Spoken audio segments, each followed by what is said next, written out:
የዮሐንስን ክብር ግን ያክል ያለው ማንም ክብር የለም ከመቤታችን ውጭ በጣም ትልቅ የተከበረ ነው። የዮሐንስ ክብሩ ግን ተመልከቱት። ጌታው እንኳን ያላስተማረውን ትምህርት አስቀድሞ ተናግሮ ክርስቶስ ልክ እንደሱ ያደረገ ነው።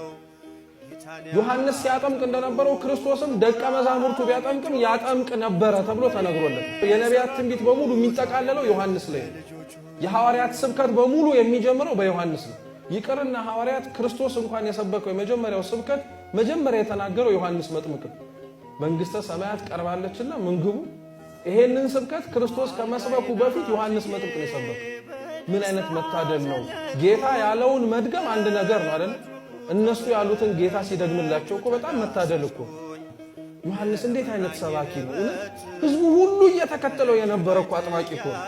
ህዝቡ ሁሉ ይከተለው የነበረ ቃሉን የሚሰማው መምህር እኮ።